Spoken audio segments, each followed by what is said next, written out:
प्रतिभा 9वीं कक्षा में गणित पढ़ाती थी। वो इतनी मोटी थी कि एक कुर्सी में नहीं समाती थी। उसके लिए कुर्सी में बैठना मुश्किल हो जाता था।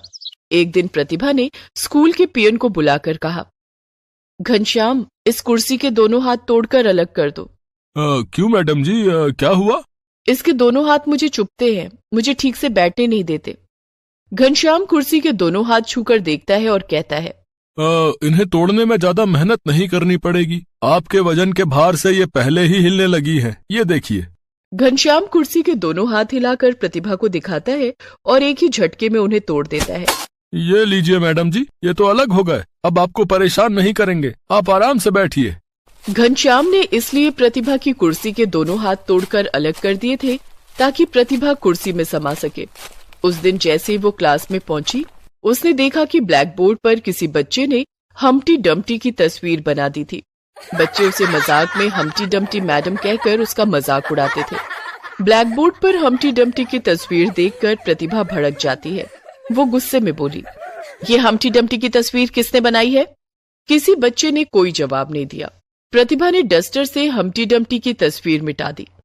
प्रतिभा जानती थी कि उसके मोटापे की वजह से बच्चे उसका बहुत मजाक उड़ाते हैं, लेकिन फिर भी वो अपना मोटापा कम नहीं कर पाती थी क्योंकि उसे खाने का बहुत शौक था। वो ज्यादातर फास्ट फूड खाया करती थी। स्कूल आने से पहले वो आलू के पराठे खाकर आती थी। लंच में वो मैगी जरूर खाती और स्कूल की छुट्टी के बाद गोलगप्पे, मोमोज और बर्गर खाना उसका पसंदीदा काम था, जिससे उसका वजन दिन पर दिन बढ़ता जा रहा था। लेकिन प्रतिभा का अपने मोटापे की ओर कोई ध्यान ही नहीं था, जिस वजह से बच्चे तो बच्चे, अब स्कूल की दूसरी शिक्षिकाएं भी प्रतिभा का मजाक उड़ाने लगी थी। अपने मोटापे की वजह से वो काफी धीरे धीरे चल पाती थी। वो देखो, प्रतिभा आ रही है, खाने की दुकान। मुझे तो डर लगता है कि इसके चलने से कहीं धरती न फट जाए। पता नहीं धरती माता इसका बोझ कैसे संभाल पाती होंगी। प्रतिभा जानती थी कि स्कूल की दूसरी शिक्षिकाएं भी उसके मोटापे का मजाक उड़ाती हैं, लेकिन फिर भी वो अपना मोटापा कम करने के लिए कुछ नहीं करती थी। एक दिन स्कूल में टीचर्स डे पर खास कार्यक्रम का आयोजन किया गया था। कॉमन रूम में बैठकर सभी शिक्षिकाएं आपस में बातें कर रही थी। मैं तो डिजाइनर साड़ी और पेंसिल हील सैंडल पहन कर आऊंगी। मैं तो लहंगा पहनकर आऊंगी और हाई हील पहनूंगी। सभी शिक्षिकाएं इस तरह से अपना लुक तैयार कर रही थी। प्रतिभा ने भी सोचा, मैं भी डिजाइनर साड़ी और पेंसिल हील सैंडल पहनकर आऊंगी, मैं भी इनकी तरह खूबसूरत दिखूंगी। हालांकि प्रतिभा ने न तो कभी डिजाइनर साड़ी पहनी थी और न ही पेंसिल हील सैंडल, लेकिन सुंदर दिखने की चाहत में उसने टीचर्स डे के दिन डिजाइनर साड़ी और पेंसिल हील सैंडल पहनने की ठान ली। उसी दिन शाम को वो बाजार जाकर अपने लिए डिजाइनर साड़ी और पेंसिल हील सैंडल खरीद लेती है और टीचर्स डे के दिन वो उन्हें पहनकर स्कूल जाती है। सभी बच्चे उस दिन स्टेज शो करते हैं और शो के बाद अनाउंस करते हैं कि आप सभी मैम से अनुरोध है कि आप सभी स्टेज पर आएं और रैंप वॉक करें। अनाउंसमेंट सुनकर सभी शिक्षिकाएं स्टेज पर आ जाती हैं। प्रतिभा भी स्टेज पर आती है। सभी शिक्षिकाएं रैंप पर कैटवॉक करने लगती हैं, लेकिन प्रतिभा जब कैटवॉक करने लगती है तो वो अपने मोटापे के कारण हाई हील सैंडल नहीं संभाल पाती है और स्टेज पर धड़ाम से गिर जाती है। ये सब देखकर सभी बच्चे जोर जोर से हंसने लगते हैं। प्रतिभा को बहुत बुरा लगता है। तब स्कूल की प्रिंसिपल प्रतिभा को उठाती है और सभी बच्चों को डांट कर चुप करा देती हैं।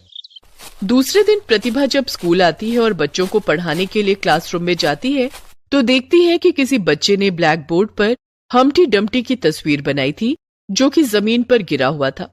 वो समझ जाती है कि बच्चे उसी का मजाक उड़ा रहे हैं। उस दिन तो हद ही हो गई। किसी बच्चे ने गोदाम में पड़ी पुरानी कुर्सी लाकर प्रतिभा के टेबल के पास रख दी। प्रतिभा जैसे ही कुर्सी पर बैठी, कुर्सी टूट गई और प्रतिभा फिर से जमीन पर गिर गई। इस बार उसे ज्यादा ही चोट लग गई थी। वो दर्द के मारे चीखने लगी। उसकी आवाज सुनकर स्कूल का पियोन घनश्याम दौड़ कर आया। क्या हुआ मैडम जी, आपको चोट तो नहीं लगी? मैं उठ नहीं पा रही हूँ, मेरी कमर में बहुत दर्द हो रहा है। घनश्याम ने सहारा देकर प्रतिभा को उठाने की कोशिश की, लेकिन ज्यादा भार होने के कारण वो प्रतिभा को नहीं उठा पाया। उसने आवाज लगाकर दूसरे पियोन को भी बुलाया। अरे रमेश, सुरेश, बिज्जू, अरे जल्दी से 9वीं कक्षा में आओ। अरे प्रतिभा मैडम को चोट लग गई है। सभी भागकर 9वीं कक्षा में आए। चारों ने मिलकर प्रतिभा को उठाया, तब कहीं प्रतिभा उठ पाई, लेकिन वो चल नहीं पा रही थी और उसे काफी दर्द भी हो रहा था। स्कूल की प्रिंसिपल ने फोन करके एम्बुलेंस बुलाया और प्रतिभा को अस्पताल लेकर गई। अस्पताल में इनकी कमर की हड्डी में हेयर लाइन क्रैक आ गया है। काफी वजन होने के कारण उसे ठीक होने में टाइम लगेगा। इन्हें अभी 1 महीने तक बेड रेस्ट की जरूरत है। Okay doctor. डॉक्टर प्रतिभा का इलाज करता है और उसे घर भेज देता है। प्रतिभा 1 महीने से भी ज्यादा वक्त तक बेड रेस्ट पर रहती है। बेड पर बैठे बैठे वो और भी खाने लगी, जिस कारण वो पहले से भी ज्यादा मोटी हो जाती है। अब तो मैं पहले से भी ज्यादा मोटी हो गई हूँ। बच्चे तो मेरा और ज्यादा मजाक उड़ाएंगे। मुझे कुछ करना होगा। इस बार टीचर्स डे पर मैं पतली होकर रैंप वॉक करूंगी। प्रतिभा प्रिंसिपल से कहकर कुछ दिन की छुट्टी और मांग लेती है। मैम, मुझे अभी डॉक्टर ने कुछ दिन और रेस्ट करने के लिए कहा है। कोई बात नहीं प्रतिभा, तुम पूरी तरह से ठीक हो जाओ तभी स्कूल आना। Thank you ma'am. प्रतिभा दूसरे दिन ही योगा क्लासेस ज्वाइन कर लेती है और अपने योगा टीचर से कहती है, मुझे जल्दी से जल्दी पतला होना है। आप कोई ऐसा योगा बताइए जिससे मेरा वजन जल्दी कम हो सके और मेरा फिगर सुंदर हो जाए। बिल्कुल मैम, मैं आपको वैसा ही योग बताऊंगा जिससे आपका वजन जल्दी कम हो जाएगा, लेकिन साथ में आपको अपनी डाइट पर भी कंट्रोल करना होगा। डाइट पर कंट्रोल? देखिए, अगर आप अपनी डाइट पर कंट्रोल नहीं करेंगी तो योग करने से भी ज्यादा फायदा नहीं होगा। अगर आपको अपना फिगर फिल्मी एक्ट्रेस की तरह बनाना है तो आपको कंट्रोल डाइट ही लेनी होगी। ठीक है, मैं कोशिश करूंगी। उस दिन से प्रतिभा योगा क्लास करने लगी और अपने योगा टीचर के बताए हुए डाइट को फॉलो करने लगी। लगभग 1 महीना बीत जाने के बाद प्रतिभा ने अपना वजन थोड़ा बहुत कम कर लिया था। 1 महीने बाद जब वो स्कूल पहुंची तो उस दिन भी बच्चों ने उसका मजाक उड़ाते हुए ब्लैक बोर्ड पर लिख दिया था कि वेलकम बैक हम्टी डम्टी। प्रतिभा ने कुछ नहीं कहा, सिर्फ अपने आप से बोली, बहुत जल्द मेरे सर से हम्टी डम्टी का टैग भी हट जाएगा। अब प्रतिभा पहले से ज्यादा मेहनत करने लगी। वो स्कूल आने से पहले सुबह 5 बजे उठकर जॉगिंग करती और खाने में ओट्स, सूखी रोटी और हरी सब्जियां और दाल का पानी लेती। फास्ट फूड को उसने बाय बाय बोल दिया था। एक दिन स्कूल खत्म होने के बाद गोलगप्पे वाले ने उसे आवाज लगाई, अरे प्रतिभा मैडम। हाँ भैया, बोलो कैसे हो? मैं तो ठीक हूँ मैडम, लेकिन लगता है आप हमारी दुकान का रास्ता ही भूल गई है। आजकल गोलगप्पे खाने नहीं आती। हाँ भैया, अब मैंने ये सब खाना छोड़ दिया है। मैगी के स्टॉल लगाने वाले भैया ने भी कहा, प्रतिभा मैडम, मैगी से कोई नाराजगी हो गई क्या? नहीं भैया, मैगी से कोई नाराजगी नहीं है, बस अपना वजन थोड़ा कम करना है। मोमो वाला भी प्रतिभा की ओर टकटकी लगाए देखते रहता है, लेकिन प्रतिभा ने अब ये सब खाना छोड़ दिया था। अब स्कूल की छुट्टी होती ही प्रतिभा सीधे योगा क्लास पहुंच जाती और योगा करती। कुछ दिनों के बाद स्कूल में गर्मियों की छुट्टियां हो गई। वजन कम करने के लिए मुझे अब और वक्त मिल गया है। इस 1.5 महीने में मैं अपना वजन काफी घटा लूंगी। गर्मी की छुट्टियों में प्रतिभा ने खूब पसीने बहाए और खूब जॉगिंग की, रनिंग की और योगा किया। वजन घटाने के लिए वो घर में झाड़ू पोछा भी खुद करने लगी। 1.5 महीने के बाद जब स्कूल खुला तो सभी बच्चे, शिक्षिकाएं और प्रिंसिपल सभी प्रतिभा का फिगर देखकर हैरान थे।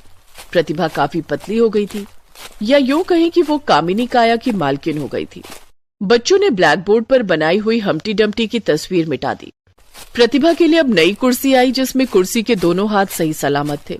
लगभग 1.5 महीने के बाद फिर से टीचर्स डे का दिन आ गया। इस बार भी स्कूल में कार्यक्रम था। इस बार भी प्रतिभा ने डिजाइनर साड़ी और पेंसिल हील की सैंडल पहनी थी, लेकिन इस बार वो सबसे सुंदर लग रही थी। अब वो पहले की तरह धीरे धीरे नहीं चलती थी। पेंसिल हील में उसने स्टेज पर कैट वॉक किया, जिसे देखकर सभी बच्चे मंत्रमुग्ध हो गए। प्रतिभा को बेस्ट ब्यूटीफुल फिगर का अवार्ड भी दिया गया। बच्चों ने प्रतिभा से माफी भी मांगी। प्रतिभा ने सभी बच्चों को गले से लगा लिया और हंसते हुए बोली, वैसे हम्टी डम्टी भी बुरा नाम नहीं है। सभी बच्चे